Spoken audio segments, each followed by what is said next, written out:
Questa la so, l'ho letta sulla guida, i turisti le sanno. È una costola di una balena che si è arenata nell'Adige.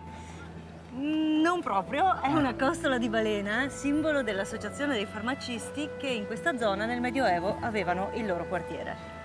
Questa è un'altra delle curiosità che uno vede qui da Piazza delle Erbe guardando questo scorcio che è bellissimo. Certo, che porta verso Piazza dei Signori e le Arche Scaligere.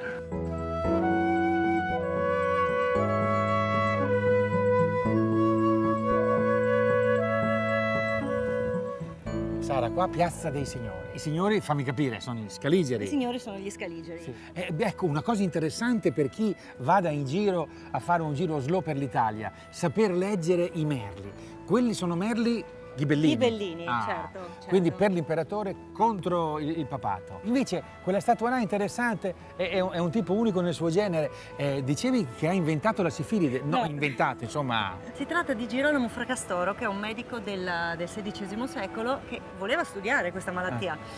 Scrive una lunga poesia, De Morbo Gallico, in cui narra la vita di un certo pastore che soffriva di questa malattia. Il nome del pastore era Sifillus. Guarda, letteratura, storia, medicina e anche superstizione. Quel signore là tiene in mano una palla. Si dice che il giorno in cui passerà sotto di lui una persona onesta che non ha commesso peccati, la palla cadrà. Ma la palla è sempre là.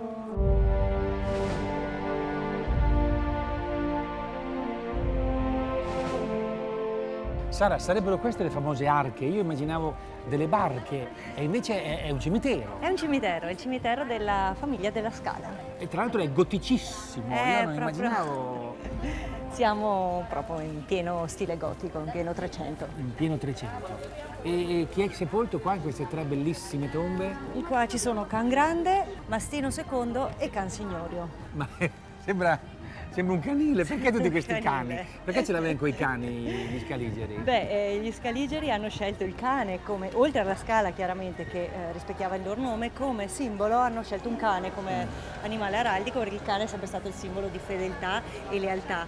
Però a quel tempo c'era anche un bestseller, quindi un libro molto in voga, Il milione di Marco Polo. Ah, col Gran Can! Proprio col Gran Can, quindi insomma Can significava signore. Sì, adesso attenzione perché stiamo per essere travolti da una corrente turistica.